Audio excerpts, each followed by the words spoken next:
Si Bapak Yahweh, kita akan melanjutkan pengajarannya tentang orang pilihan Tuhan. Kita ambil dari kitab Kejadian pasal ke-19. Kita baca ayat 1 dan 2 aja, tapi nanti saudara baca semua ya dari sampai selesai. Kejadian 19 ayat 1-2 kita baca bersama. Dan supaya bacaannya sama, kita baca sesuai dengan apa yang tertulis di depannya. Kejadian 19 ayat 1-2 kita baca bersama 3-4. Dan kedua malaikat itu datang ke Sodom pada waktu petang, dan Lot sedang duduk di pintu gerbang Sodom. Dan Lot melihat dan bangunlah dia untuk menyongsong mereka. Dan dia bersujud dengan mukanya ke tanah. Dan dia berkata, lihatlah sekarang tuan-tuanku, aku mohon singgahlah ke rumah hambamu dan bermalamlah dan basuhlah kakimu, lalu pagi-pagi tuan-tuan bangun dan melanjutkan perjalanan tuan-tuan. Tetapi mereka menjawab, tidak, karena kami akan bermalam di tanah lapang. Amin. Silakan duduk. Puji Bapa Yahweh, kita mengucap syukur kebenaran firman yang terus-menerus dinyatakan ya. Kita percaya kebenaran firman semakin hari pasti Tuhan buka ya. Karena itu janjinya, dia berkata tidak ada sesuatu yang tertutup yang tidak dibuka pada akhir zaman. Tetapi semua itu hanya dibuka bagi orang yang bisa dipercaya. Nah, kita mengucap syukur karena oleh kemurahan Tuhan banyak hal yang Tuhan singkapkan. Walaupun banyak orang juga yang ya menganggapnya ya biasa-biasa aja, ya, atau bahkan mungkin yang nggak percaya sama sekali. Tapi buat kita itu bukan jadi suatu masalah, dan kita melihat ya hal-hal yang dibukakan itu sebagai suatu pengajaran bagi kita. Karena kita harus ingat sebagaimana tertulis dalam kitab Korintus bahwa segala sesuatu yang tercatat dari kitab Kejadian sampai kitab Wahyu itu ditulis apa adanya ya. Semua kejadian ditulis apa adanya sebagai suatu pengajaran bagi kita yang hidup pada akhir zaman, untuk kita mencontohi apa yang baik dan benar, dan melihat apa yang salah dan apa yang tidak perlu kita ikuti ya. Karena walaupun namanya orang pilihan, contoh seperti Bapak Abraham, kita sudah belajar tentang dia. Ada hal-hal baik ya kita ikuti, tetapi hal-hal yang tidak baik itu sebagai contoh jangan kita ikuti ya. Nah, itulah baiknya Tuhan, semua yang dilakukan itu ditulis tanpa disembunyikan sedikit pun juga. Karena itu kita coba belajar. Walaupun cerita ini saya percaya kejadian tentang Sodom dan Gomora, semua orang yang namanya orang Kristen, bahkan orang-orang di luar sana yang pernah mendengar cerita Sodom dan Gomora, mereka juga mengerti. Tetapi kita sebagai umat Tuhan mencoba untuk melihatnya lebih dalam. Apa maksud dari semua yang dicatat ini bagi kita yang hidup pada zaman akhir, pada akhir zaman ini. Karena itu saya sangat percaya semuanya itu pasti ada hal-hal yang Tuhan mau bukakan bagi kita ya. Karena banyak hal ya dalam, kalau kita lihat banyak orang juga yang seringkali salah mengartikan ya, mengartikan dalam arti kata, kita tahu, kita sudah belajar bahwa ketika Bapak Abraham dihampiri oleh 3 pribadi ya, Bapak Yahweh dan kedua malaikat, Ada pengajar yang bilang ini 3 pribadi, itu Bapa, Anak, dan Roh Kudus. Banyak orang yang langsung percaya tanpa menyelidiki lebih lanjut bahwa yang 2 itu malaikat. Ya. Dan kita harus mengingat bahwa kitab suci tidak pernah mengajarkan 3 pribadi. Ya. Kita hanya tahu Tuhan kita satu. Ya. Tetapi dia bisa bermanifestasi dengan berbagai macam cara karena dia Tuhan yang Maha Kuasa. Sebagai contoh yang pernah saya katakan, sebagaimana tertulis, semua manusia yang hidup di situ ada roh Bapa Yahweh. Kalau rohnya nggak ada, dia mati. Apakah berarti Tuhan itu banyak? Semua manusia di bumi ini ada berapa? 7 atau 8 miliar. Apakah berarti Tuhannya ada 7-8 miliar? Tidak. Karena keterbatasan pengetahuan manusia, akhirnya pikirannya macam-macam. Karena itu Tuhan berfirman yang seringkali dikatakan dari mimbar ini. Sebagaimana tertulis dalam kitab 2 Petrus, khususnya pasal 2 Petrus pasal 1, ya. Tuhan menghendaki supaya saudara dan saya memiliki pengetahuan yang benar tentang Tuhan. Ya kita lihat aja ya. Dalam 2 Petrus pasal 1 ya. Kita baca ayat kedua dan ketiga. 2 Petrus pasal ke-1 ayat 2 dan 3. Anugerah dan damai sejahtera kiranya dilipat gandakan bagimu dalam apa? Pengenalan penuh akan Elohim dan Yeshua Tuhan kita. Sebagaimana kekuatan ilahinya, perhatikan ya, sebagaimana kekuatan ilahinya, maka segala hal untuk kehidupan dan kesalehan telah dianugerahkan kepada kita lewat apa? Lewat pengenalan penuh akan Dia yang telah memanggil kita melalui kemuliaan dan kebajikan. Ya. Pengenalan penuh, pengetahuan yang penuh tentang Dia, bukan pengetahuan yang banyak digembar-gemborkan di luar sana. Karena hanya mengandalkan kitab Hosea pasal 4 ayat 6 yang menyatakan umatku dibinasakan karena kurang pengetahuan. Akhirnya segala pengetahuan digali. Tidak ya. Kita hanya diperintahkan Tuhan gali pengetahuan, yaitu firman, bukan pengetahuan yang macam-macam. Karena itu jangan heran karena salah penafsiran pengetahuan tentang setan pun diajar ya. Nah, ini yang harus kita sangat berhati-hati. Tidak ada satupun yang di dalam kitab suci yang kita kenal dengan 66 kitab ini pekerjaan setan dijelaskan, tidak ada ayatnya. Pekerjaan setan itu ada pekerjaannya, tetapi tidak dibeberkan. Hanya hasilnya ada. Kita nggak? Hasilnya ada. Kenapa? Karena Tuhan tidak mau bahwa orang mengetahui pekerjaan setan, akhirnya memuja setan. Ya kalau tahu setan bekerja begitu, akhirnya jadi percaya sama setan. Itu tidak ditulis. Itu yang harus sangat kita berhati-hati. Bahkan ada tertulis dalam kitab Wahyu, kita dilarang untuk memperdalam pengetahuan tentang setan. Karena banyak orang yang belajar tentang setan, akhirnya ya kemasukan setan. Nah, bukan lagi mengenal Tuhan dengan benar. Nah, kita mengucap syukur kebenaran firman. Ya memang Tuhan menghendaki supaya kita ngerti firman dengan benar. Bukan dengan kebenaran kita, tapi kebenarannya sendiri.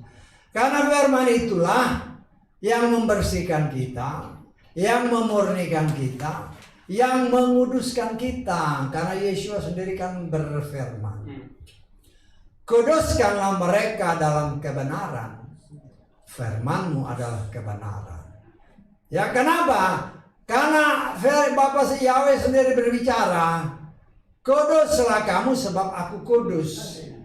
Dan kita hanya bisa bertemu dengan Bapa Yahweh kalau kita kudus. Karena itu ada tertulis, tanpa kekudusan tidak mungkin kita melihat Yahweh.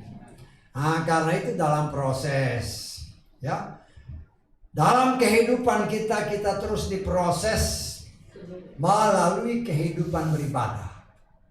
Ya, saya mengkategorikan ibadah ada 3. Ibadah secara pribadi, ya kita sendiri. Ibadah bersama keluarga, kita beribadah bersama keluarga.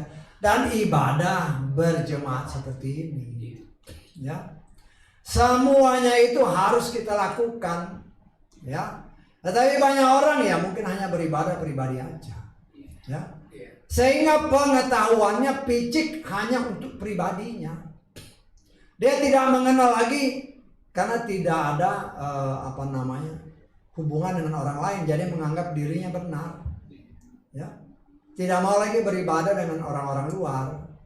Bahkan ada pengajaran-pengajaran salaman pun sama orang nggak mau. Ya, karena salah menangkap firman. Ya, salah menangkap firman. Nah, ini yang harus kita sangat hati-hati. Karena memang Tuhan menghendaki, ya, itu memang kehendak Tuhan. Karena firman Tuhan mengatakan khusus bagi orang-orang Ibrani, jangan bergaul dengan bangsa lain. Jangan bergaul, jangan menikahkan anak-anakmu dengan keturunan-keturunan bangsa lain. Nggak boleh. Ada tujuannya supaya jangan bangsa ini tercemar. Tetapi dalam kenyataannya kan tidak bisa. Tidak bisa, kawin-mawin itu terjadi. Sehingga benih yang murni memang sejak di Taman Eden sudah campur aduk. Nah, karena itu Tuhan sedang memurnikan kita. Jika melalui pengajaran-pengajaran seperti ini kita disingkapkan.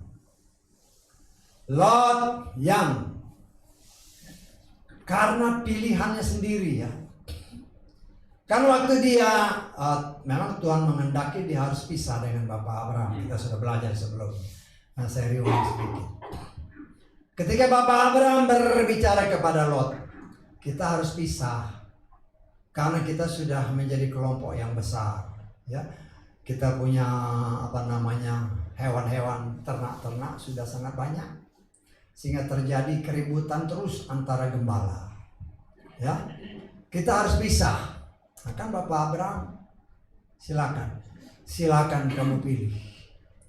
Nah, yang pernah firman Tuhan kan katakan kan, kalau kamu ke kiri, saya ke kanan. Dia nggak bilang kamu ke kanan dulu. Itu hikmat yang luar biasa.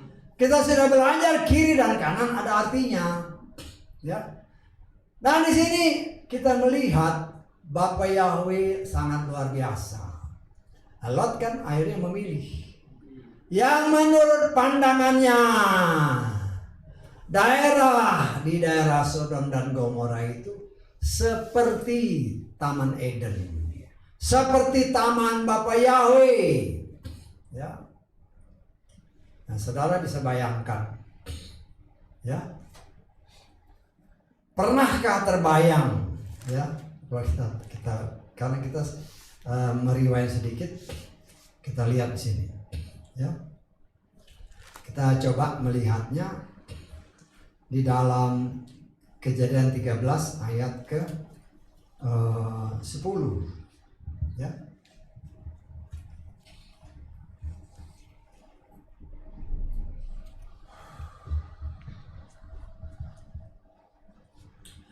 Dan Lot mengangkat matanya dan melihat ke seluruh lembah Yordan, bahwa daerah itu seluruhnya terairi sebelum pembinasan Yahweh terhadap Sodom dan Gomora. Seperti apa? Taman Yahweh. Berarti seperti Taman Eden kan? Sekarang pakai hikmat sedikit. Kira-kira dia melihat Taman Eden nggak? Pernahkah Lot melihat Taman Eden? Loh, tapi kalau dia bisa bilang seperti Taman Eden, lah itulah tipuan setan. Taman Eden itu saya menafsirkan sudah tidak terlihat lagi. Walaupun mungkin dia masih ada di situ sampai saat ini. Mungkin, ya.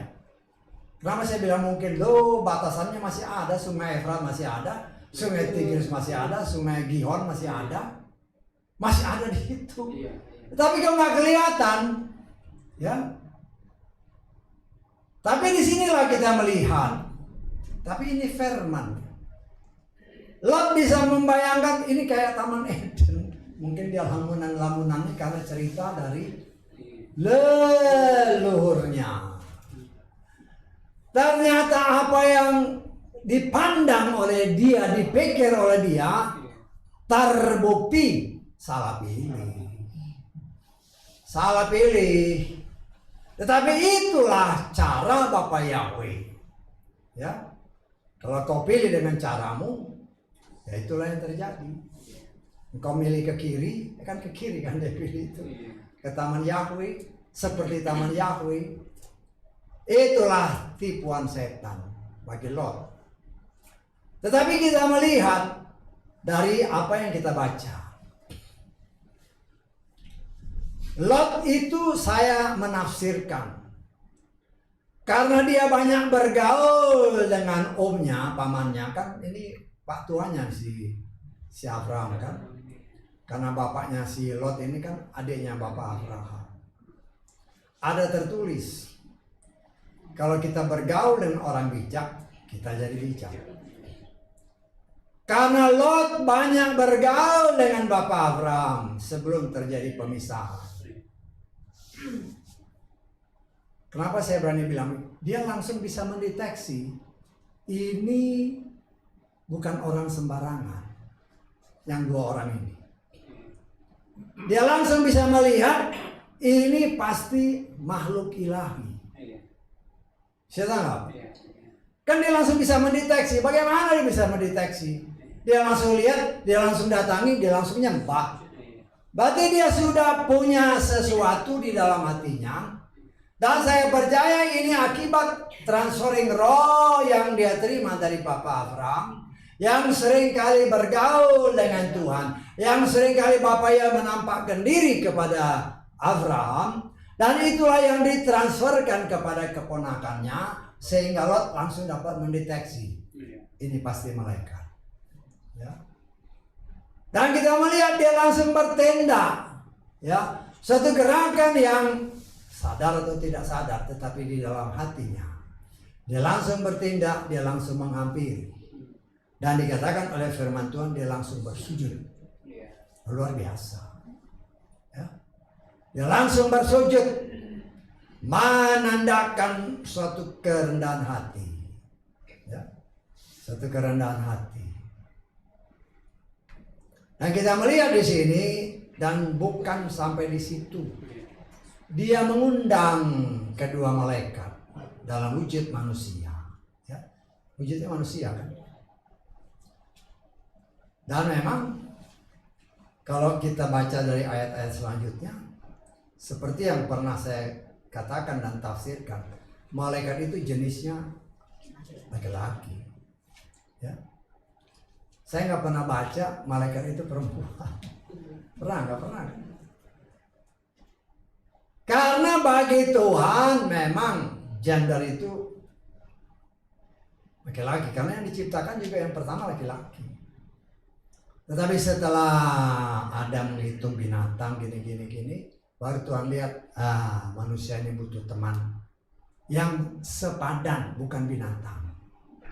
Barulah diciptakan perempuan. Perempuan itu diambil dari laki-laki, bukan sebaliknya. Nah, saudaraku yang dikasih Bapak Yahweh, kita melihat di sini, ya, kerendahan hati daripada Lot. Ya, dia langsung mengundang ayah mampir, datang ke rumahnya. Nah, kita melihat cerita ini dulu, lalu baru nanti kita coba menafsirkan apa arti rohaninya buat saudara dan saya yang hidup pada zaman akhir. Ya. Dia bukan hanya datang menghampiri mereka, sujud merendahkan diri, tetapi juga mengundang mereka untuk datang ke rumahnya. Menjamu mereka, sama seperti yang sebelumnya dilakukan oleh pamannya Bapak Abraham ketika Bapak Yahweh sendiri datang dengan kedua malaikat-malaikat ini. Kan Bapak Abraham langsung memanggil, menjamu mereka, membasuh kaki dan sebagainya, ya, menyiapkan semua hidangan, sama seperti apa yang dilakukan oleh Bapak Abraham. Dan ini dicontoh oleh Lot. Dan kita melihat pergaulan yang baik menghasilkan yang baik. Sebaliknya pergaulan yang buruk yang menghasilkan yang tidak baik. Nah, saudaraku yang dikasih oleh Bapa Yahweh, dari cerita ini kita melihat ketika mereka sedang dijamu oleh Lot, ya, kedua malaikat ini. Ya, orang-orang Sodom dikatakan oleh firman Tuhan, mereka menyerbu rumah daripada Lot, ya, karena menghendaki kedua pria ini, malaikat-malaikat mereka tidak tahu ini malaikat kan, untuk menggaulinya. Karena dari sinilah kata sodomi, ya. Sodomi itu adalah hubungan badan antara laki-laki dengan laki-laki. Dalam pandangan Bapak Yahweh itu sangatlah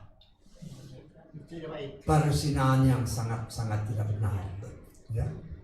Nah, kita melihat dari cerita ini, ya, ketika orang-orang itu mengepung, dikatakan oleh firman Tuhan, ya, Lot sebagai orang, ya, istilahnya pemilik rumah, yang berusaha melindungi setiap tamu yang datang. Dan kita melihat Lot kemudian apa? Dikatakan oleh firman Tuhan, dia keluar untuk menghampiri para penduduk Sodom yang menghampiri atau yang mengepung rumah mereka. Coba berkomunikasi, bahkan bernegosiasi, ya. Dia menawarkan suatu imbalan, menggantikan kedua malaikat dengan kedua anaknya yang perempuan. Tetapi kita melihat di sini orang-orang Sodom tidak bisa menerima karena di otak mereka sudah rusak. Tidak lagi menghendaki pergaulan dengan lawan jenis, tapi mereka menghendaki pergaulan dengan sesama jenis, dalam hal ini laki-laki dengan laki-laki. Nah, saudaraku yang dikasih oleh Bapa Yahweh, dalam cerita ini kita melihat bahwa mereka tidak bisa menerima tawaran daripada si Lot. Mereka memaksa untuk masuk, tetapi kedua malaikat tidak tinggal diam, ya. Kemudian kedua malaikat ini berdasarkan cerita ini menarik Lot ke dalam, kemudian membutakan semua mata orang-orang penduduk Sodom, sehingga mereka tidak bisa menemukan pintu untuk masuk ke rumah Lot, ya. Nah, kemudian dari cerita ini kita melihat, sementara hal itu terjadi, nanti saudara baca semua, saya akan singkat sini, nanti kita melihat apa sih artinya, ya. Kita melihat di sini betapa malaikat-malaikat itu berbicara supaya Lot membawa semua keluarganya, ya. Dikatakan di dalam ayat ke-12, kita lihat ya, ayat 12 coba ya. Kejadian 19. Kejadian 19 ayat 12.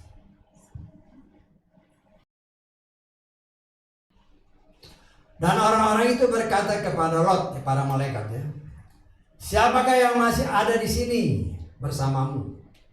Bawalah keluar dari tempat ini anak-anak lelakimu dan menantu laki-lakimu dan anak perempuanmu dan siapa saja kaum keluargamu yang ada di kota ini.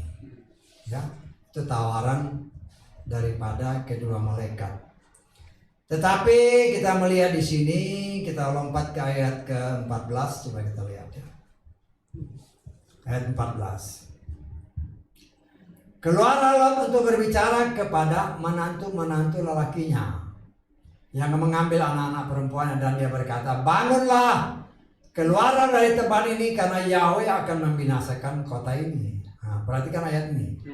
Tetapi dia tampaknya seperti seorang yang sedang berkelakar dengan menantu lelakinya.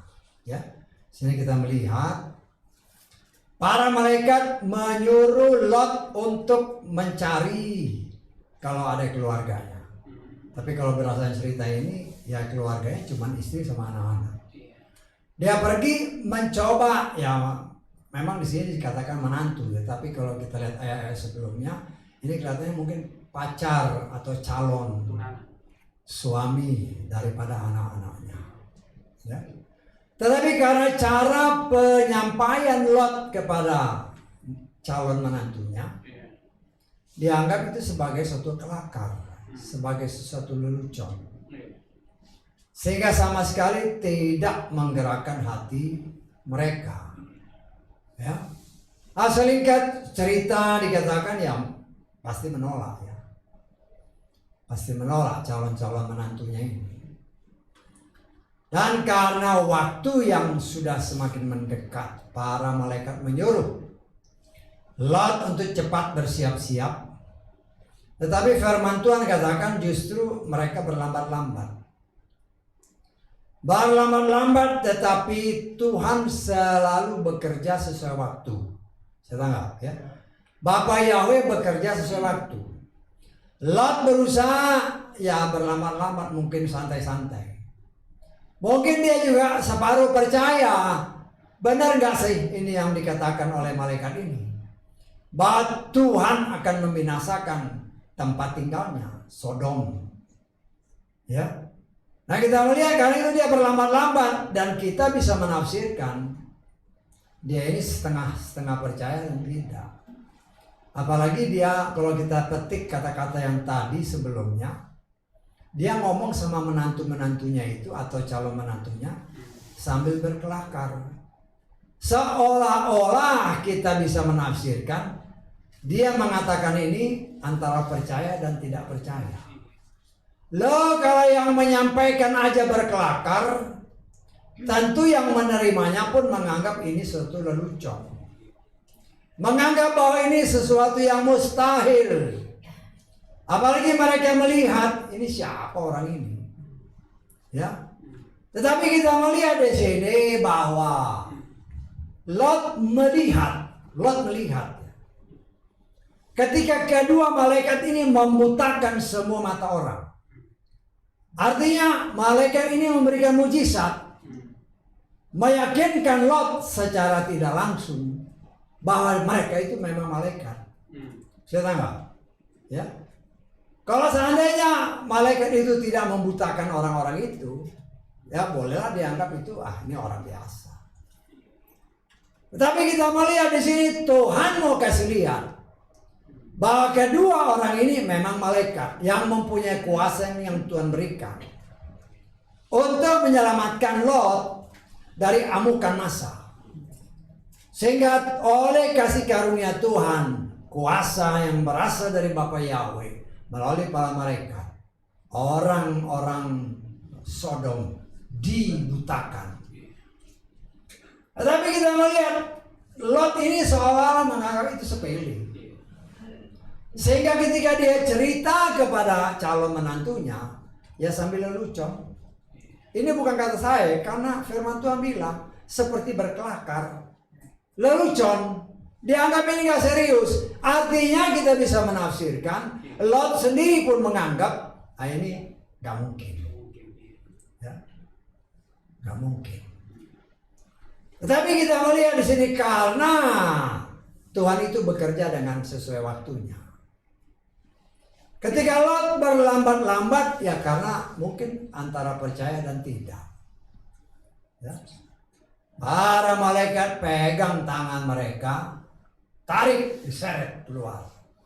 Cepat, karena waktunya itu harus terjadi sesuai waktu Tuhan, bukan waktunya Lot. Para malaikat perintahkan pergi naik ke gunung-gunung sana. Ya, namanya Lot kan. waduh jauh, jangan naik ke gunung lah. Kota-kota yang dekat situ aja. Ada sebuah kota kecil yang menurut firman Tuhan namanya Zoar. Memang Zoar itu artinya kecil. Ya, kota kecil tapi ya cukup jauh. Dan malaikat berkemurahan. Ya, kalau naik gunung mungkin repot juga, ya oke lah ke sana. Nah, setelah mereka sampai di sana, ya, firman Tuhan berkata, matahari telah mulai menyinari bumi. Kemudian di ayat 24 dikatakan selanjutnya Yahweh menghujani Sodom dan Gomora dengan api dan belerang dari langit. Dia menghancur leburkan kota-kota itu semua yang berdiam di dalam beserta hasil-hasil tanahnya. Tapi ayat 26 dikatakan, tetapi istri Lot menoleh ke belakang, lalu dia menjadi tiang aram. Ya, saudaraku yang dikasih oleh Bapa Yahweh, firman Tuhan katakan pada pagi-pagi hari Abraham melihat dari tempat dia bertemu dengan atau tawar menawar dengan Bapa Yahweh. Ya, dia melihat dari kejauhan. Firman Tuhan katakan asap membumbung, artinya dia yakin penghukuman sudah terjadi. Tetapi kan dia nggak tahu Lot ini selamat atau tidak, dia nggak tahu. Tapi kita melihat di sini firman Tuhan berkata, ketika Elohim membinasakan kota-kota di dataran itu, Elohim mengingat Abraham sehingga dia mengeluarkan Lot dari kebinasaan. Ya. Nah, saudara yang dikasih oleh Bapa Yahweh, kita melihat, kita sudah belajar minggu lalu, Abraham berdoa syafaat ya dalam pembicaraan dia dengan Bapa Yahweh. Karena Bapa Yahweh sendiri berbicara, apakah aku akan menyembunyikan rencana untuk menghancurkan Sodom dan Gomora dari Bapa Abraham. Tapi Tuhan tidak menyembunyikan. Dia membuka rencana-rencananya kepada orang yang dia kasihi. Bahwa dia mempunyai rencana untuk membinasakan Sodom dan Gomora. Dan saya percaya di dalam hati dan di dalam pikiran si Abraham, walaupun tidak ditulis, pasti dia mengingat ada keponakanku di Sodom. Ya. Sehingga dia mencoba tawar-menawar. Dalam hal ini kita harus menafsirkannya, dia berdoa, bersyafaat. Saya sudah kasih tahu, ingatkan kan, syafaat artinya berdoa untuk orang lain. Ya, kalau berdoa untuk sendiri ya berdoa untuk sendiri. Tapi kalau ada mau ayo berdoa syafaat, artinya kita berdoa bukan untuk diri kita, tapi untuk orang di luar kita. Itu namanya syafaat. Ya. Abraham berdoa, terjadilah tawar-menawar. Kalau kita lihat 6 kali tawaran. Ya. 6 berbicara angka manusia. Ya. Kita lihat dari 50 turun ke 45, turun ke 40, turun ke 30, turun ke 20, turun ke 10. 10 bisa berbicara firman, hukum Tuhan, perintah Tuhan. Tetapi 10 pun berbicara hukuman Tuhan. Ya. Dan kita melihat ternyata jumlah yang diminta oleh Bapak Abraham tidak mencukupi bilangan 10 yang benar di hadapan Tuhan.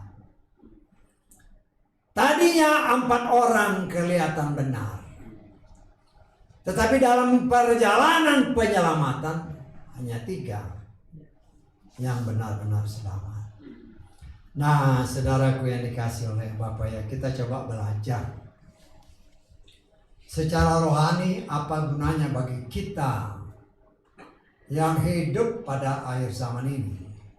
Karena semua kita harus ingat ya. Karena ini firman ya. Semua yang ditulis itu berguna bagi saudara dan saya yang hidup pada zaman akhir. Kita lihat lagi ya. Di dalam 1 Korintus pasal ke-10 ayat ke-11 ya. Jadi ada dasarnya.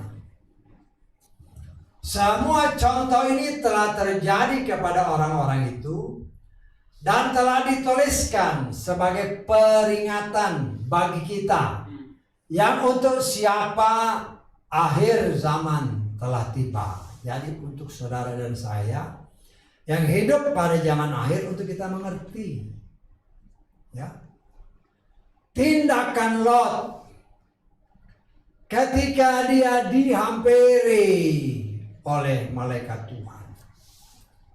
Dia bisa mendeteksi ini malaikat.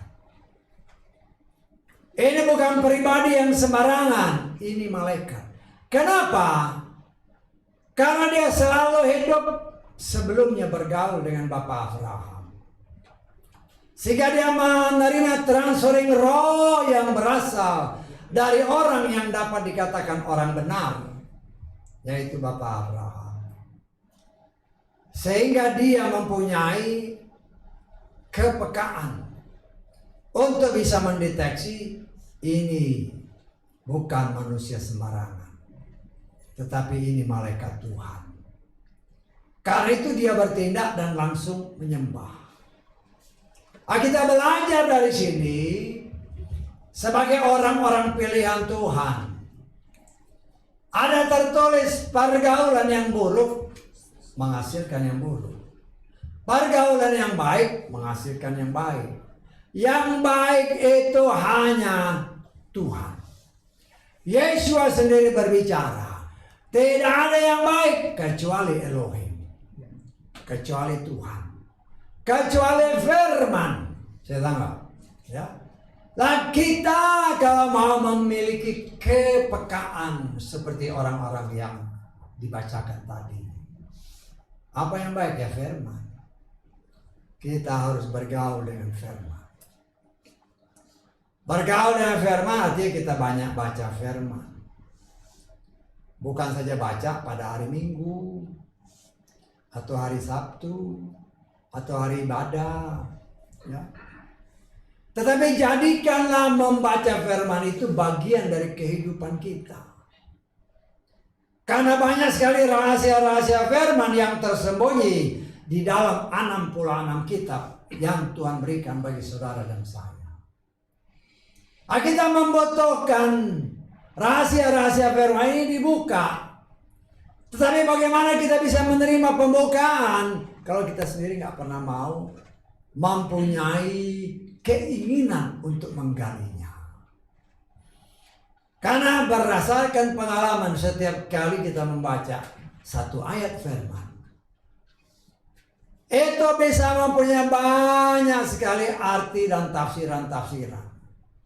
Karena firman Tuhan itu sangat luar biasa. Karena itu dikatakan sepatah kata firman Tuhan, Matius 8 ayat 8. Di situ ada kuasa. Lah ketika kita membaca hal ini kita bisa mengerti kenapa Lot bisa cepat mendeteksi. Saya percaya karena Lot bergaul dengan Bapak Abraham. Kan bukan setahun 2 tahun ya. Saya percaya ketika sejak mereka kecil, si Lot ini kecil, bersama dengan Bapak Abraham di Ur Kasdim sana. Dia bergaul dan ketika Bapak membawa dia dari Ur Kasdim karena bapaknya si Lot sudah mati. Di situ dia melihat bagaimana Bapak Abraham hidup, ya. Artinya setiap hari dia melihat bagaimana orang benar hidup berjalan di dalam kebenarannya.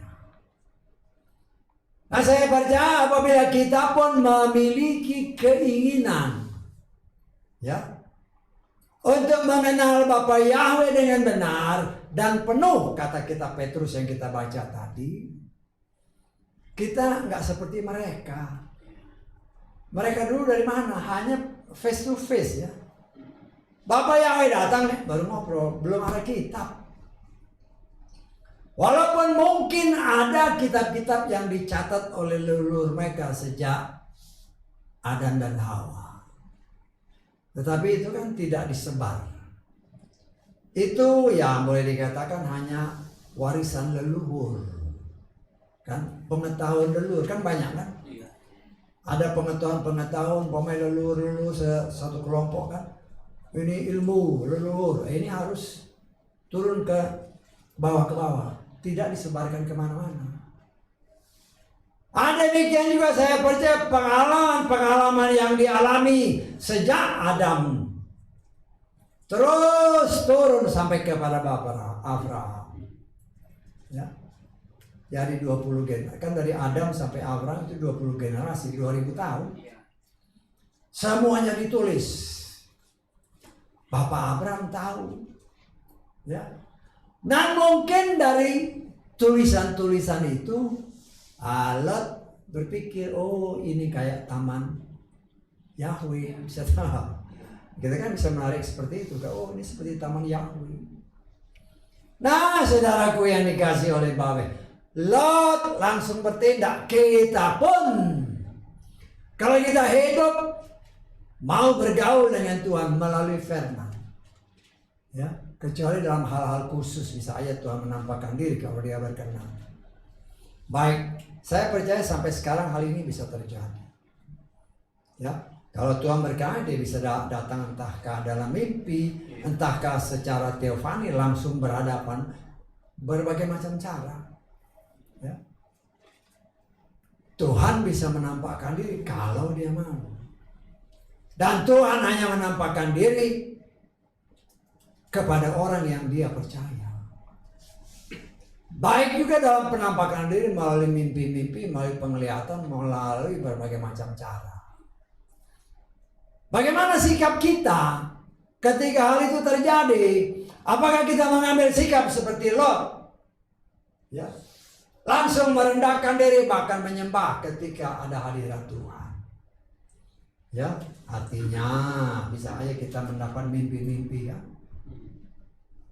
Kalau kau diberi mimpi, diberi penglihatan, cepat merendahkan diri. Tuhan, terima kasih. Tidak semua orang mempunyai karunia-karunia itu. Karunia-karunia itu hanya diberikan tidak kepada semua orang. Masing-masing mempunyai karunianya. Ya. Karunia kan macam-macam, karunia Roh Kudus. Ya, Tuhan punya maksud kenapa kalau dikasih satu orang dengan begitu banyak karunia jadi sombong. Lah itu yang dicegah oleh Tuhan. Ya. Akhirnya bisa membual ke sana kemari. Nah, tapi ya Tuhan kasih sedikit ini begini. Supaya apa? Supaya saling membangun, saling menguatkan antar umat Tuhan sebagai tubuh Hamasiah. Tubuh Hamasiah itu macam-macam, dari ujung tangan sampai semua leher-leher itu kan bagian, itulah kita. Tinggal tergantung kita ini di posisi yang mana. Ya, lah apa yang dianugerahkan kepada kita oleh Bapa ya, pergunakanlah dengan semaksimal mungkin. Ya, saudara kan kita semua punya talenta. Kita harus berikan yang terbaik.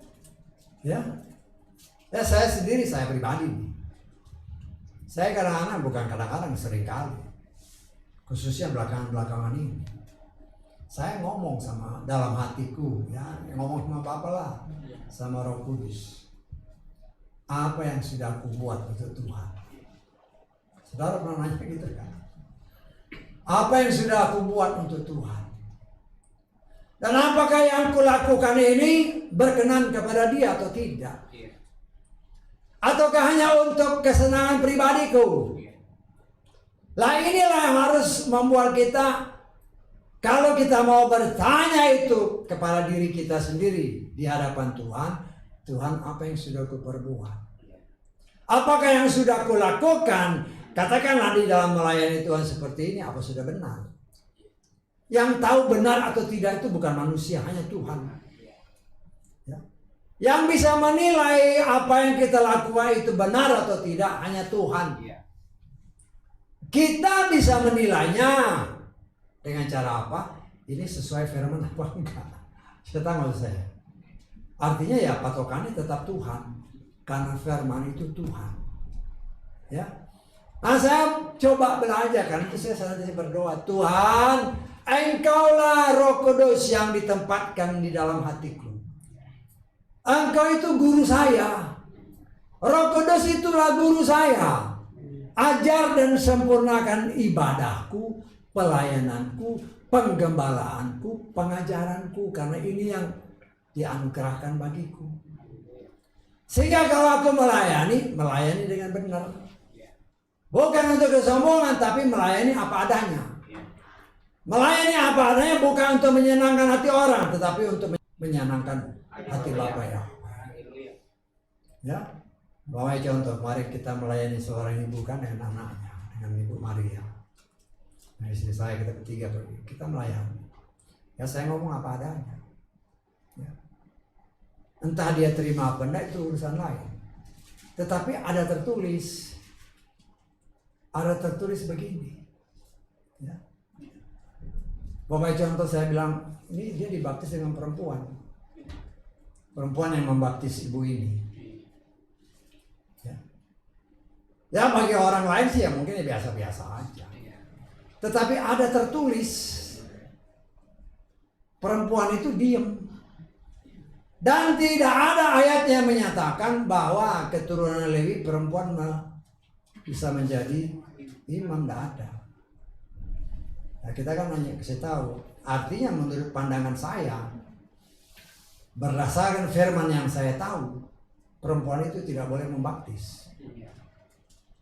Nggak ada ayatnya, kan nggak ada ayatnya. Perempuan itu membaptis, apalagi memberkati. Nggak ada. Walaupun orang bilang ini kan zaman, ya memang ini zaman Laodikia, zaman kebebasan, zaman persamaan hak, zaman persamaan hak asasi, sama kan sama kita. Itu pandangan manusia sama, tetapi pandangan Tuhan tidak berubah. Laki-laki is laki-laki, perempuan is perempuan, dan Tuhan tidak berubah.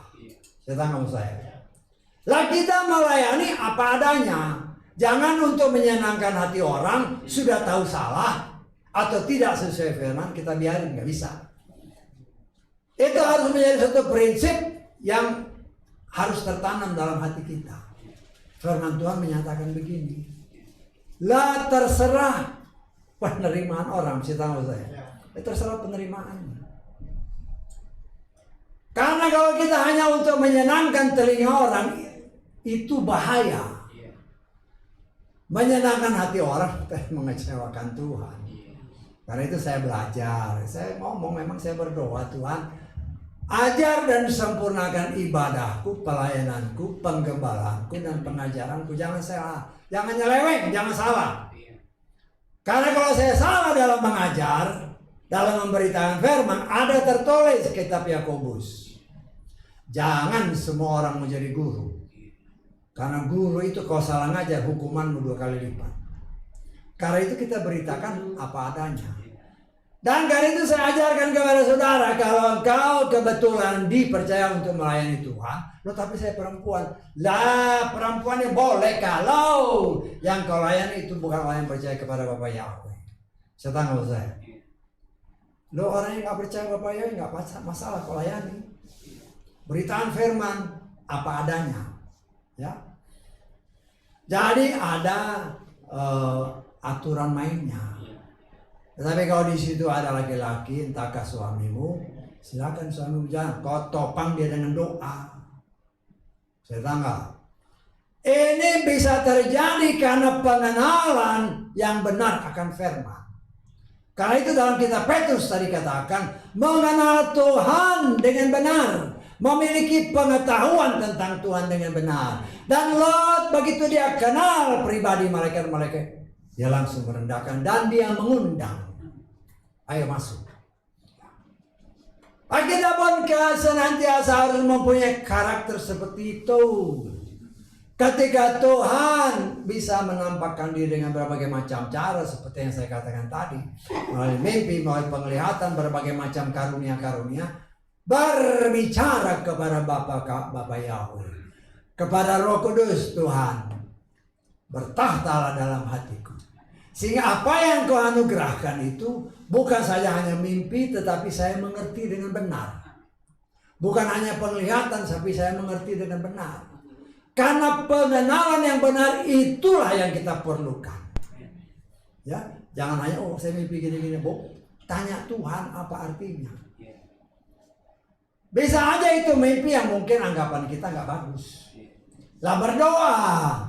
Ya mungkin mimpi yang jelek, katakanlah ya dalam tanda kutip. Ya berdoa, Tuhan kalau itu bukan berasal daripadamu, saya tolak. Berdoa, jangan hanya tadi saya mimpi kok begini, loh mimpi yang buruk kau imani.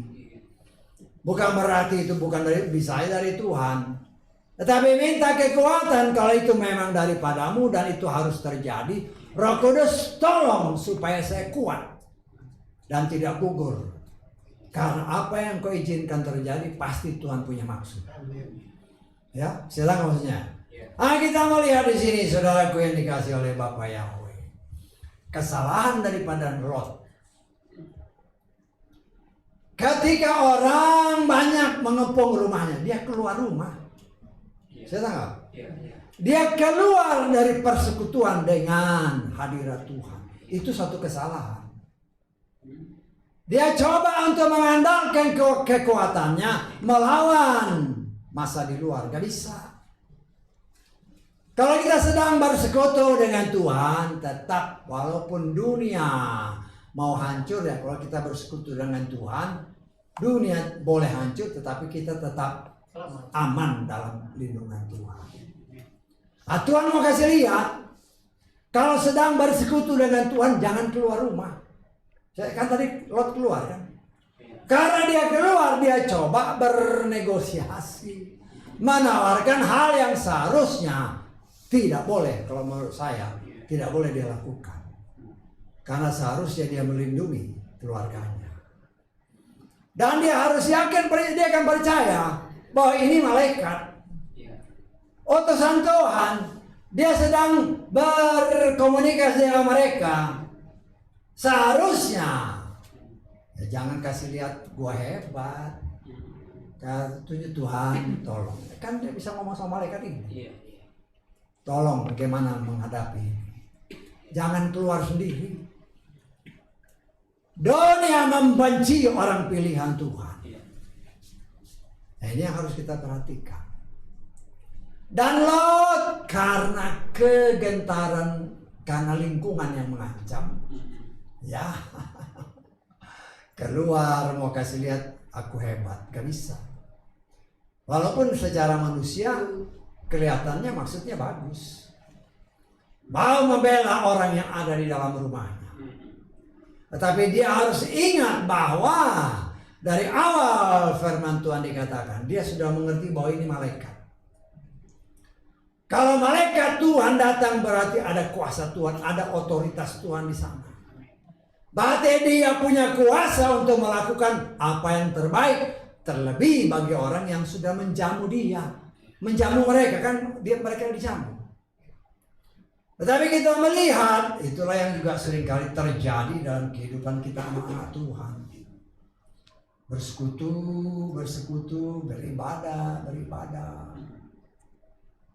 Dengan berita-berita dari luar. Oh begini, kata hamba Tuhan ini begini, mulai ketakutan. Nah, harus hati-hati ya. Karena kita harus ingat bahwa anti Hamasnya itu datang dari kalangan sendiri. Dari kalangan sendiri. Berita-berita dari luar membuat seolah-olah persekutuan kita dengan Tuhan itu buyar. Saya tahu maksudnya. Apa gunanya kita bersekutu dengan Tuhan kalau kita mendengar berita dari luar kita ketakutan? Saya selalu mengandalkan firman Tuhan yang menyatakan, Bapa Yahweh sudah mengetahui bagaimana menyelamatkan para salehnya. Loh, tadi dalam kitab Petrus mengatakan, kita bisa hidup saleh kalau kita mengenal dia dengan benar, mengenal firman dengan benar. Karena itu kita diajar oleh Tuhan. Melalui ibadah seperti ini, kita bisa dengar mungkin ada kesaksian-kesaksian, ada cerita-cerita. Dengan segala kekurangan dan kelemahan, kita bisa belajar dari semua kesaksian itu. Bagaimana pembelaan Tuhan sangat luar biasa. Lot lupa atau terlupakan bahwa dia itu ngomong sama Tuhan. Saya percaya karena malaikat itu kan wakilnya Tuhan. Berarti dia berbicara sama Tuhan. Kenapa dia tinggalkan persekutuan? Karena dia lebih pikirannya ini di luar pasti mau bikin rusak. Nggak bisa. Ya, artinya kita belajar dari sini. Jangan persekutuan kita dengan Tuhan menjadi bubar karena melihat apa yang ada di luar sana. Ya, satu kesalahan Lot, dia keluar. Kan disebut kan, dia keluar, itu suatu kesalahan. Kita belajar apapun masalah yang ada di luar rumah, di luar sana, di luar pribadi kita. Ya. Ingat, dia ada di dalam kita. Bisa nggak saya? Ada roh Bapa Yahweh di dalam kita. Seringkali kan kita lupa. Ketika ada masalah di luar, mau bertindak sendiri. Lah inilah yang kita belajar dari sini. Kalau kita mengenal dia dengan penuh, tidak akan pernah ada kegentaran, ketakutan terhadap apa yang ada di luar sana. Walaupun secara alam nyata. Saya percaya, kan banyak contohnya.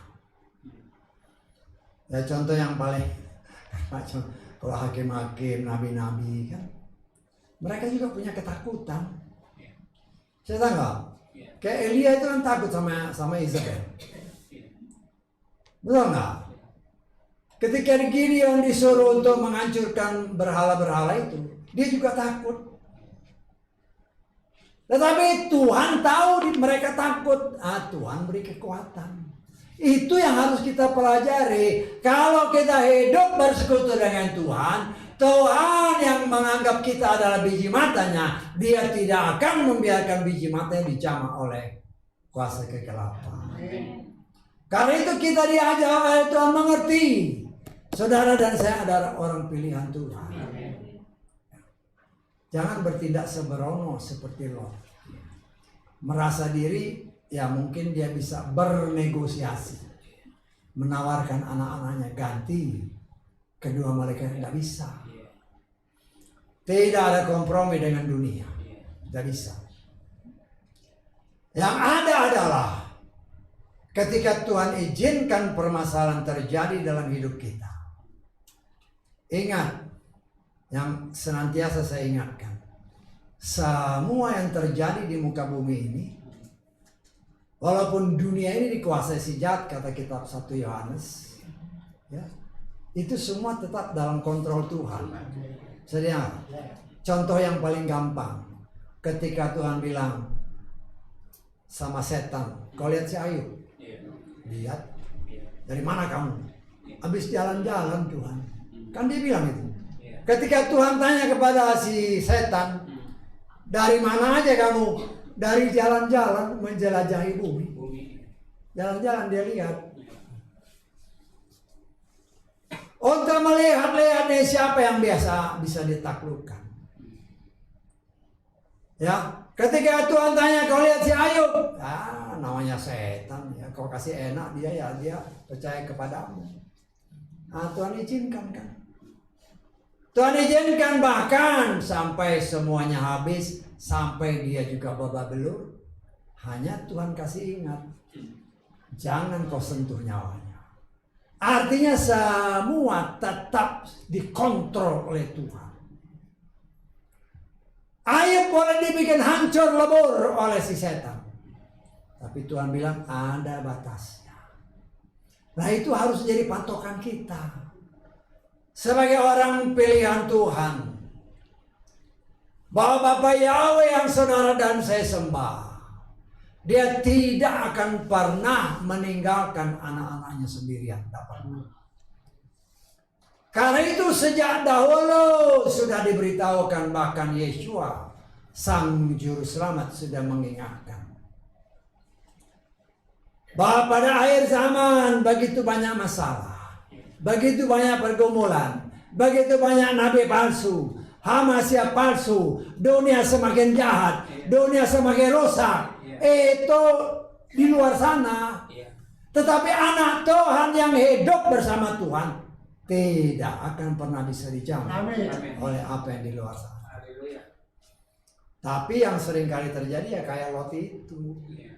Ketika di luar ribut ya gentar dia. Nah kita belajar. Ya. Bukan berarti kita lebih hebat dari Lot. Tapi kita belajar dari pengalaman Lot. Ya. Bagaimana kita bisa belajar untuk dengan contoh yang Tuhan berikan. Ingat, ada tertulis. Ya semua harus ada tertulis. Roh yang ditempatkan Bapa Yahweh di dalam saudara dan saya. Kitab 1 Yohanes pasal 4. Itu lebih besar dari roh yang ada di dunia ini. Tapi seringkali kita seolah-olah ya sama seperti Lot, lupa ada malaikat di dalam. Sama seperti itu kita juga sering lupa bahwa Tuhan menempatkan rohnya di dalam saudara dan saya bukan untuk dibiarin. Dia siap menolong kapan kita minta. Nah, tadi kan ada tertulis kan, firman Yahweh minta, firman Yahweh apa cari, firman Yahweh ketok. Jangan hanya keluar dari mulut, tapi coba kita praktekkan. Nah kita melihat dari cerita-cerita ini, ya, Lot diberi kepercayaan. Ayo, cari jiwa-jiwa. Kan dia cari jiwa-jiwa. Tetapi karena dia tidak atau masih keraguan, tidak percaya sepenuhnya, tidak mengenal Tuhan dengan benar atau sepenuhnya, ya memberitakan keselamatan sambil bercanda. Banyak kan pelayan Tuhan sekarang kan, karena memang kan di buku, kalau saudara lihat di buku-buku toko-toko buku Kristen, bercanda bercanda rohani. Jadi kalau di mimbar sini harus bisa bercanda. Oh itu perlu, kenapa perlu? Loh supaya orang jangan tidur, itu akal setan. Saya bilang itu akal setan. Mimbar itu bukan untuk lawakan.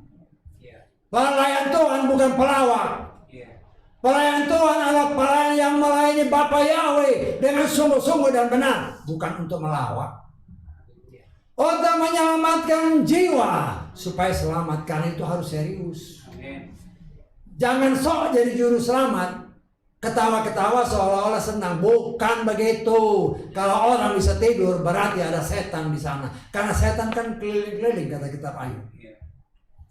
Dan setan itu paling sering masuk ke tempat ibadah. Kenapa? Karena dia tahu di tempat ibadah firman diberitakan. Dia tahu kalau orang mendengar firman ada tertulis imannya ditambah. Orang yang imannya ditambah itu yang dia takuti.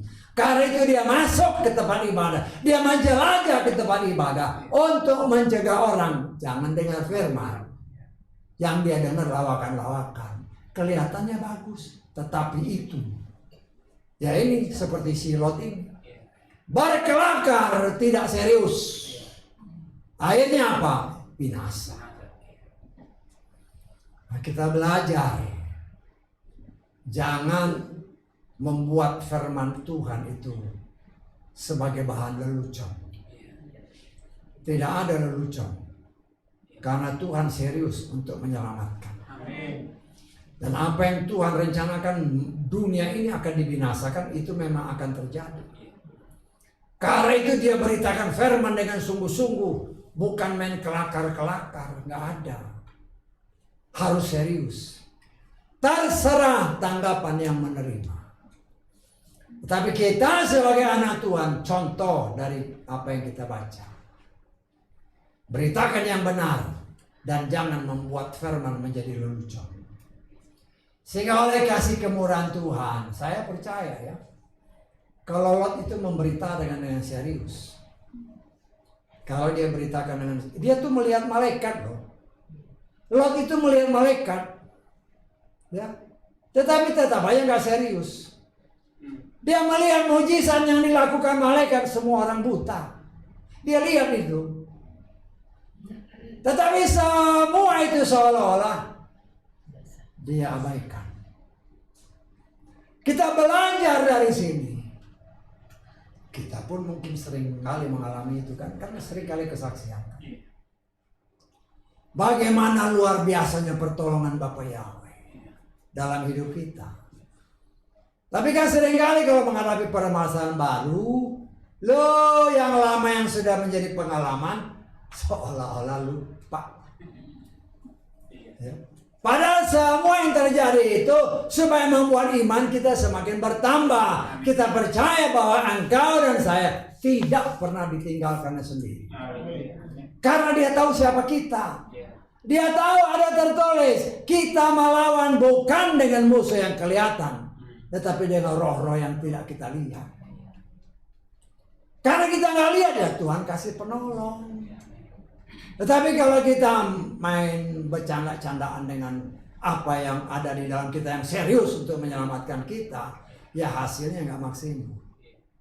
Tapi kita belajar dari firman Tuhan. Ya. Sekarang ini waktunya pun sudah semakin dekat, banyak orang tetap santai kan? Sudah diberitakan, sudah dibuka waktunya, sudah semakin dekat. Santai aja. Ya. Ibadah ya asal datang. Padahal firman Tuhan katakan, lebih sungguh-sungguh kita beribadah. Lebih serius kita beribadah karena waktunya sudah semakin dekat. Tetapi apa yang terjadi yaitu seperti Lot itu, berlambat-lambat ya bisa berakibat hal-hal yang fatal. Kita lihat ya, Ibrani pasal ke-10 ayat ke-25.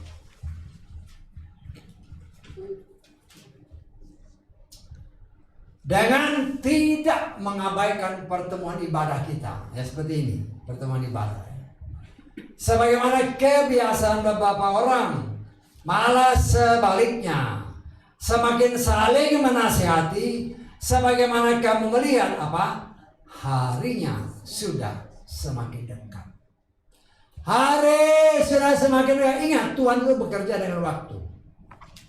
Hanya kita waktunya kita nggak tahu. Tetapi ancar-ancar waktunya dia kasih tahu. Saya tanggal. Ancar-ancar kita dikasih tahu. Dan kita sangat percaya bahwa waktunya memang sudah sangat dekat. Tetapi kita melihat umat Tuhan ya santai aja. Ya. Santai aja, bahkan mungkin ada yang berkata kelihatannya bagus. Tapi ngomong, ya terserah Tuhan. Ya terserah Tuhan. Itu setan yang ngomong. Yang tanpa disadari itu setan yang ngomong. Terserah. Kok terserah Tuhan? Tuhan sudah kasih jalan, ini jalannya. Maju, jangan berjalan di tempat, jangan lari di tempat, capek-capek doang. Ya. Kita harus bertindak maju. Ya kalau hanya jalan di tempat yang nggak maju-maju, lari di tempat yang nggak maju-maju, hanya capek doang. Ya, wah pujian luar biasa, wah urapannya luar biasa. Tapi keluar gereja ya sama aja. Loh ini kenyataan. Ya. Jangan kira orang yang lompat-lompat di atas mimbar itu kemudian keluar dia sudah bagus. Belum tentu. Kenapa? Karena tidak mau maju bertindak sendiri dengan kekuatan dari Tuhan supaya berubah. Ya, bagus memuji Tuhan, tapi hidupmu berubah apa enggak? Sama seperti kita beribadah, ada nggak perubahan? Kalau nggak berubah ya koreksi diri. Ya, koreksi diri. Ya memang kan setan itu selalu menuduh dengan berbagai macam cara. Tapi kita belajar minta pertolongan Roh Kudus. Karena setan memanfaatkan indera manusia untuk melemahkan manusia, terutama orang pilihan. Kalau bukan pilihan dia nggak peduli. Kalau bukan orang pilihan, setan nggak peduli karena dia sudah tahu kalau bukan pilihannya pasti sama-sama dia di neraka nanti. Tapi sebagai orang pilihan Tuhan, dia berusaha memanfaatkan indera yang Tuhan berikan kepada manusia untuk coba memberikan masukan-masukan yang dapat melemahkan orang yang percaya. Kan terbukti kan? Karena indera yang salah dipakai oleh Hawa, dia jatuh. Oleh indera yang salah dari Sarah, dia jatuh. Nah, banyak lagi. Nah, kita melihat di sini, saudaraku yang dikasih oleh Bapa Yahweh. Bapa Yahweh bekerja sesuai waktunya. Dia sudah beritahu waktunya sudah dekat. Bagaimana persiapan kita? Ya. Nah, kita diajar oleh Tuhan. Ya. Mungkin kita bukan penyanyi yang hebat, tapi kita belajar melatih diri memuji Dia. Tuhan itu senang dipuji. Suaramu jelek, setan ngomong suaramu jelek, biarin aja dia ngomong jelek. Yang penting dalam pandangan Bapa Yahweh, suara kita bagus. Contoh. Kita punya anak mungkin setahun 2 tahun. Dia nyanyi suaranya belepotan, kita senang. Kita senang, kita ngerti ya memang itu bisanya. Kita belajar untuk memuja-muji Dia. Untuk berdoa, berkata-kata dengan Tuhan, laporan sama Tuhan. Itulah syafaat.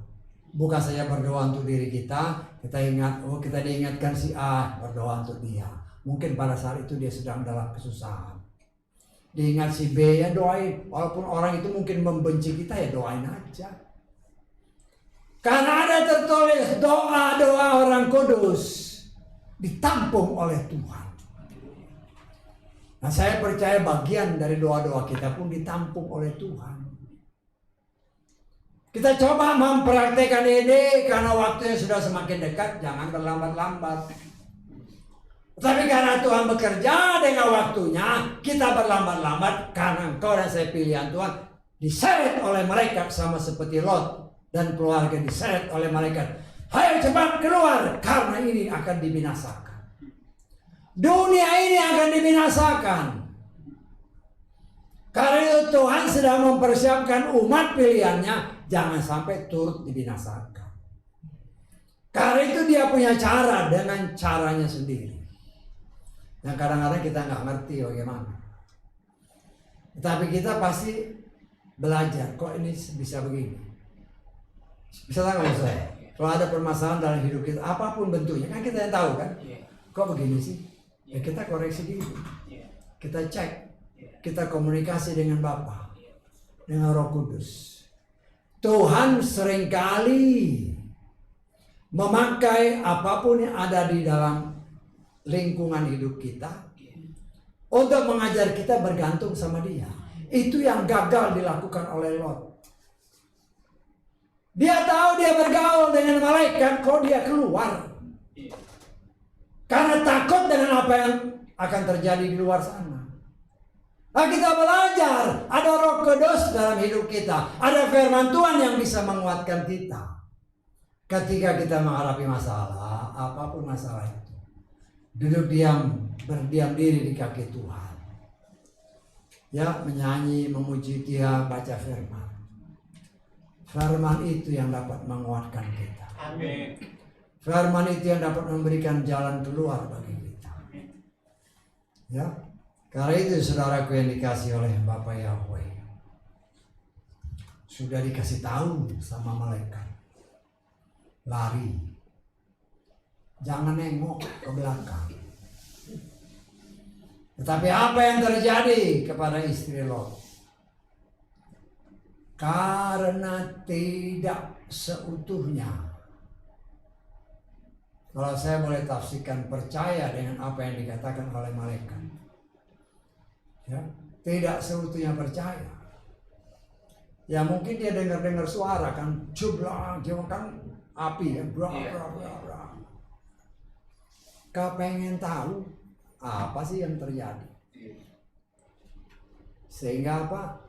Dia menoleh ke belakang, padahal itu dilarang.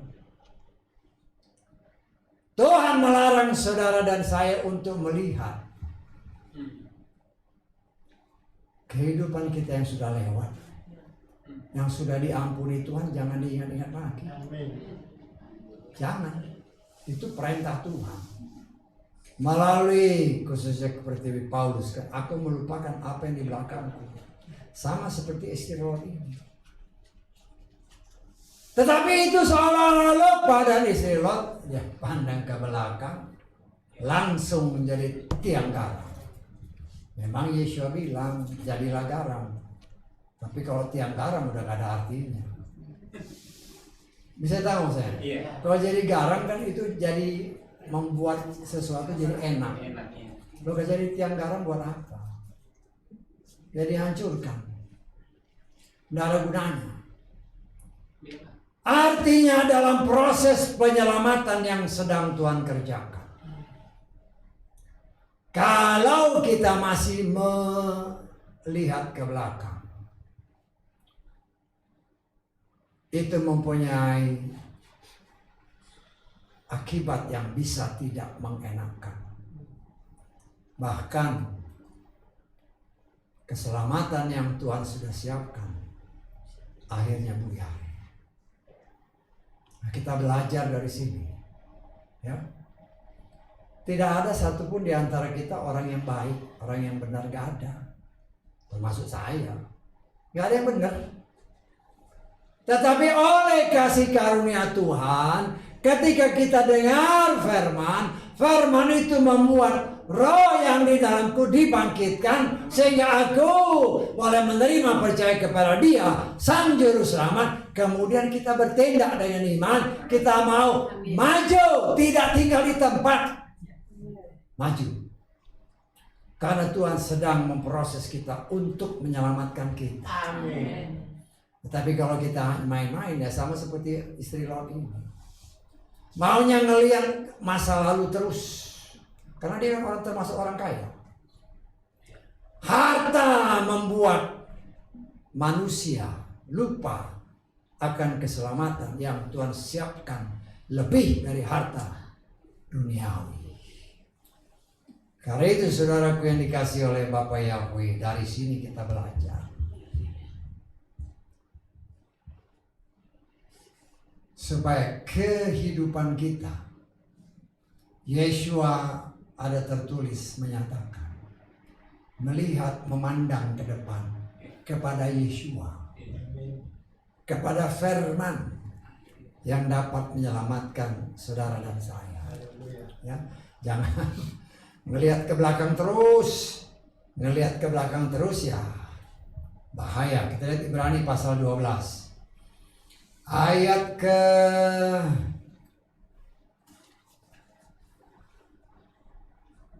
ayat 1-2 lah kita baca ya. Oleh karena itu kita juga, karena mempunyai begitu besar awan kesaksian yang mengelilingi kita, dengan menyingkirkan segala rintangan dan dosa yang mudah menjerat, marilah kita berlomba dengan ketekunan dalam perlombaan yang disediakan sebelumnya bagi kita. Perhatikan, sambil memandang siapa? Kepada Yesua, penguasa dan penyempurna iman, yang dengan mengabaikan aib ganti sukacita yang disediakan baginya Dia tabah memikul salib, maka dia telah duduk di sebelah kanan tahta Elohim. Kalau kita memiliki iman seperti Yeshua, memandang kepada firman, bukan memandang kepada orang-orang di luar sana seperti Lot. Memandang kepada firman, firman itulah yang menyelamatkan kita, ada tertulis. Karena kita memang sedang dalam perlombaan. Tetapi ketika mata kita hanya terfokus kepada Dia, maka kita pasti selamat. Amin. Ya, jangan melihat lagi kekurangan-kekurangan kita. Kita ini tidak ada yang bagus, tidak ada. Tapi Tuhanlah yang membaguskan. Tuhanlah yang memoles kita. Nah, saya percaya ketika mau terus membiarkan Tuhan bekerja dalam hidup kita, proses penyelamatan yang sedang Tuhan siapkan bagi saudara dan saya sungguh terjadi dalam hidup kita. Artinya tergantung kita, bukan saya ingat keselamatan itu bukan lagi tergantung sama Tuhan. Tuhan sudah tunjukin jalannya, ini jalannya. Ya terserah, itulah bentuk kasih Tuhan. Ini namaku, ya terserah. Banyak orang nggak sama aja ya, terserah. Ini namaku, ini nama juru selamatmu, ya terserah kan. Ya tinggal pilih. Karena ada tertulis, engkau menyangkali aku pun akan menyangkali engkau. Itu firman. Ya. Karena yang menghakimi kita ada tertulis, semua firman yang kukatakan kepadamu. Dia berbicara, engkau menyangkali aku juga akan sangkali kamu. Itu yang dia katakan. Itu yang akan menghakimi kita. Karena itu kita belajar. Jangan kita menyangkali firman Tuhan. Ya. Nah, saudaraku yang dikasih oleh Bapak Yahweh, kita melihat firman Tuhan. Abraham karena dia kan pasti mikir kan ini, waduh bagaimana Lot. Ya. Dia lihat keluar di tempat di mana dia bertemu dengan Tuhan. Ketika dia menegosiasi dengan Tuhan, dia lihat waduh ada asap. Ya. Ada asap, pikirannya langsung aduh tamatlah sih Lot. Ya bisa ya kan, karena kan tidak ditulis, dia tahu. Dia cuma lihat asap. Tetapi yang Tuhan mau kasih lihat kepada saudara dan saya, Lot itu selamat karena doa Bapak Abraham. Saya tahu kan ayat-ayat tadi dikatakan, Elohim mengingat Abraham sehingga dia mengeluarkan Lot. Di samping Lot itu juga punya iman kepada Bapak Yahweh. Tetapi karena doa orang yang dibenarkan, yaitu Bapak Abraham, bahkan tawar-menawar antara Bapak Yahweh dengan Bapak Abraham, ternyata apa kuota yang diminta oleh Bapak Abraham ini juga tidak mencapai sasaran. Ya, Tuhan setia kepada firman-Nya. Akhirnya dibinasakan. Tetapi karena Tuhan kan tahu Lot itu pasti Bapak Abraham berdoa sebenarnya untuk Lot. Lotlah yang diselamatkan. Nah, sehingga kita melihat ya, jadilah seperti Bapak Abraham sebagai pendoa syafaat. Kita punya banyak keluarga, ya. Kita punya keluarga kan. Di mana-mana jadilah pendoa syafaat. Artinya berdoa untuk mereka. Paling sedikit. Supaya oleh kasih karunia Bapa Yahweh mereka memperoleh iman. Percaya hanya kepada Bapa Yahweh. Di dalam Adonai Yeshua Mashiach dan bukan yang lain. Kita berdoa bagi bangsa ini di mana kita tinggal. Karena kitab Yeremia menyatakan, berdoalah untuk kota di mana engkau tinggal, supaya damai sejahtera diberikan Karena damai sejahtera kotamu, itu juga damai sejahtera bagi kita. Amin. Kalau kita berdoa untuk bangsa ini, karena kedamai sejahteraan bangsa ini juga memberikan damai sejahtera bagi kita. Kita berdoa juga untuk orang-orang yang ada di luar sana yang mungkin tidak pernah kita kenal. Tetapi ada tertulis, banyak orang berasakan firman Tuhan, berbagai bahasa, bangsa, bahasa, kan banyak di sini. Artinya ada umat-umat dia yang mungkin tidak pernah kita kenal. Doakan mereka. Dan saya percaya doa-doa ini ditampung oleh Tuhan. Yang ketika saatnya Tuhan akan menjamah jiwa-jiwa ini. Kita melihat saudaraku yang dikasih oleh Bapa Yahweh. Dalam cerita-cerita selanjutnya kita melihat. Singkat cerita, Lot sudah selamat. Bersama dengan kedua putrinya. Saya percaya pada saat istrinya mati, jadi tiang garam, dia nggak tahu. Saya tahu saya. Dia nggak tahu karena dia nggak lihat kan. Nanti sudah nyampe, baru loh ini mana istriku? Karena dia nggak boleh ke belakang kan. Ketaatan kepada firman itu yang menyelamatkan dia. Kalau dia tidak mentaati, dia melihat ke belakang karena ini istrinya, dia juga jadi tiang garam. Tapi kita bisa menafsirkan, saya percaya dia nggak lihat. Walaupun mereka jalan bareng ini dia nggak lihat. Ya. Artinya saudaraku yang dikasih oleh Bapa Yahweh, banyak orang mungkin kita ya kerabat-kerabat kita yang tetap mengeraskan hati, ya biar aja kita berjalan terus.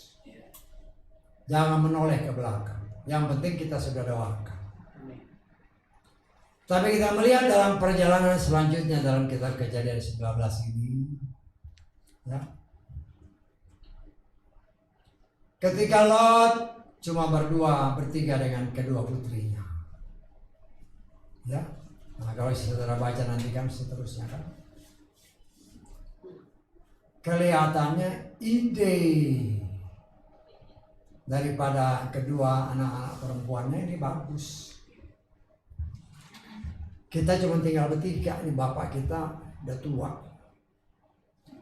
Kalau dia mati nggak ada keturunan. Pikirannya pendek kan. Padahal kan di tempat lain masih banyak orang. Artinya dia harus keluar dari kota itu ya bisa kawin. Ya.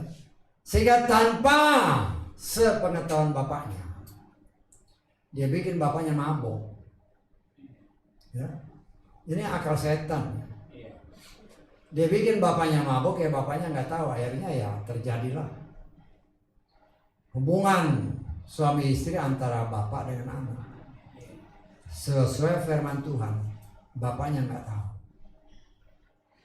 Ya. Kita melihat di sini, ya. Ya kalau kita lihat di sini ya perempuan lagi bisa membuat orang pilihan pun tanpa disadari bisa jatuh dalam dosa. Saya tahu ya. Tapi kita melihat di sini saudaraku yang dikasih oleh Bapa Yahweh. Kalau kita mau jujur, memang belum ada aturannya. Karena Torah itu kan turun nanti setelah zaman Moshe. Dan firman Torah yang tertulis maksud saya.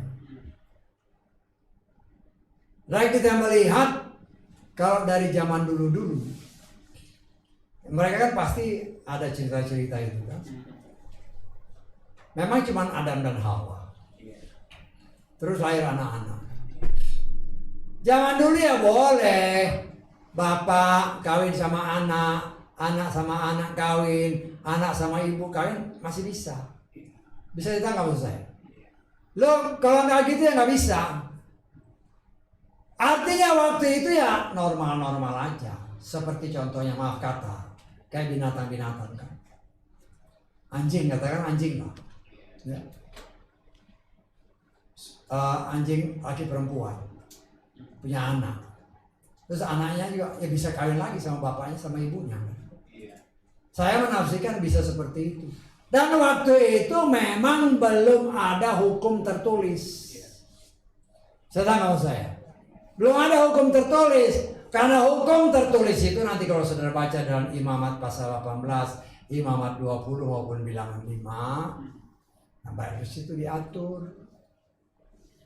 Tetapi itulah cara Tuhan juga untuk membuat bangsa ini tersebar. Atau keturunan yang berasal, ini kan keturunan dari Adam. Maka dari sana lahirlah, dikatakan oleh firman Tuhan, dari anak yang yang sulung lahirlah Moab, yang bungsu lahirlah Ben Ami yang akhirnya diberi nama leluhurnya orang Amon. Bani Moab dan Bani Amon itu adalah anaknya Lot. Ya. Tapi kita melihat di sini, ya. Di dalam kitab-kitab selanjutnya kita melihat bahwa kita lihat ya Ulangan 23 ya. Ulangan 23 ayat 3 saja.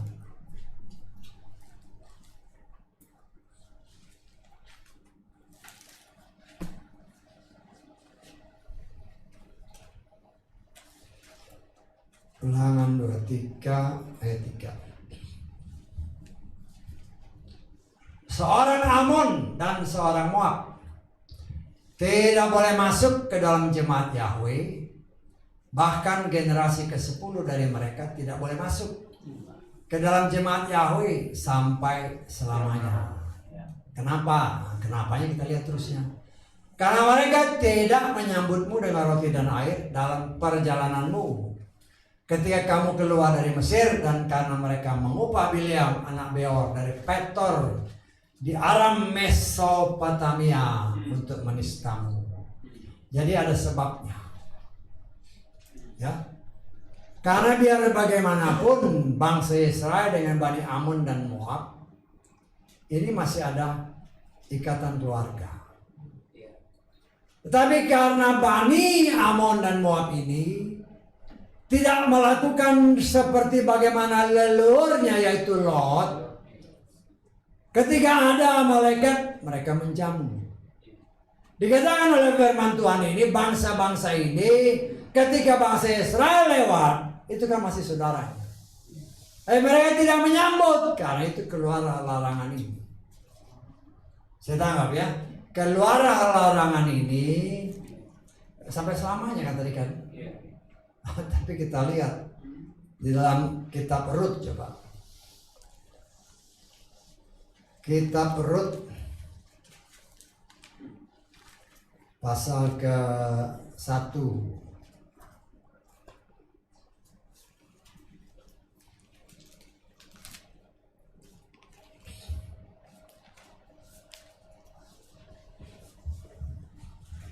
Rut pasal 1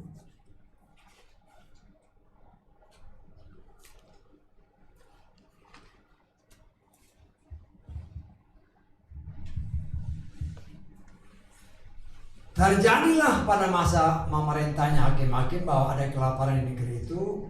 Dan seorang pria dari Bethlehem Yehuda pergi untuk mengembara di padang Moab. Ia dan istrinya dan kedua anak laki-lakinya. Terus adapun nama pria itu adalah Elimelek dan nama istrinya Naomi, dan nama kedua anak laki-lakinya Mahlon dan Kilion, orang-orang Efrata dari Bethlehem Yehuda. Tibalah mereka di padang Moab, tinggal mereka di sana. Perhatikan.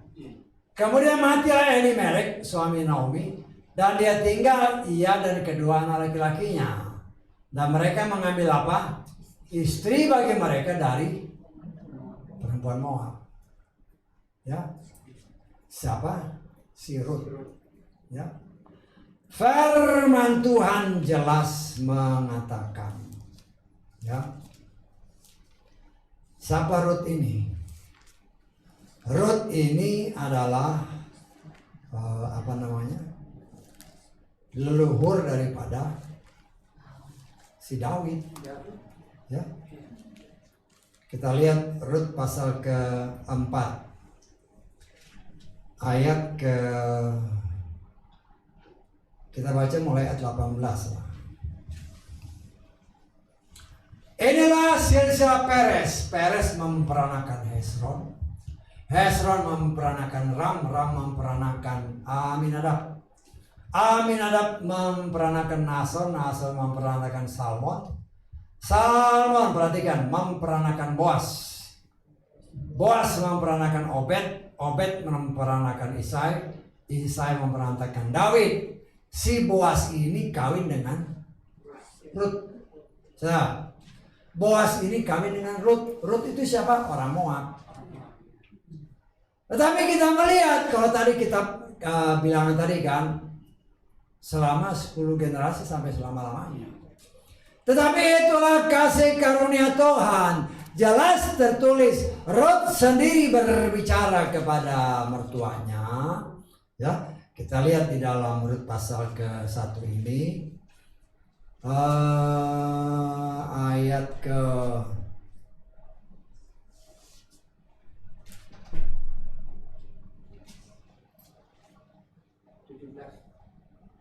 berapa? 17 ya. Ya, kita baca mulai ayat 16 lah. 16-17. Rut berkata, janganlah mendesak aku untuk meninggalkanmu agar pulang dari mengikutimu. Karena kemana engkau pergi, aku akan pergi, dan di mana engkau tinggal, aku akan tinggal. Perhatikan ayat ini satu pengakuannya. Bangsamu adalah bangsaku, Elohimmu adalah Elohimku. Ini yang penting. Dia mengakui Yahweh itu Tuhannya. Tuhannya si Naomi. Dan inilah karena pengakuan, maka Tuhan memberkati Rut. Dia kawin dengan Boas. Akhirnya Rut ini dipakai sebagai leluhurnya David. Dari David lahirlah Sang Juru Selamat Yeshua. Karena itu saudaraku yang dikasih oleh Bapa Yahweh, di dalam hal-hal yang kelihatan secara jasmani, kelihatannya kok jelek, tetapi rencana Tuhan sebenarnya seringkali tersembunyi bagi mata kita. Ada hal yang baik kalau kita mau mengikuti alur rencana Tuhan, kalau kita mengenal Dia secara penuh dan benar. Setanggal saya. Jadi kita bisa belajar. Ya. Walaupun dikatakan dalam kitab Torah nggak boleh jadi jemaat. Tapi karena pengakuan Rut, Elohimmu adalah Elohimku. Kunci kata-katanya di situ. Sehingga oleh kemurahan Tuhan, bangsa yang dikatakan leluhurnya si Rut ini lahir dari, kalau saya katakan, perzinahan. Ya, walaupun itu kita tidak bisa katakan itu perzinahan, karena belum ada hukumnya secara tertulis. Karena itu ada nanti setelah zaman Moshe. Tetapi kita melihat di sini satu hal. Rencana Tuhan untuk menyelamatkan siapapun. Ya, kalau dia mengakui Yahweh sebagai Tuhan dan Juru Selamat, itu akan terjadi. Karena itu kita terus maju, ya kita mengucap syukur ya. Ada beberapa hal yang kita boleh pelajari. Tuhan menghendaki kita pandang Yeshua, karena Dia sedang memproses kita supaya kita selamat. Haleluya, amin. Mari kita bangkit berdiri.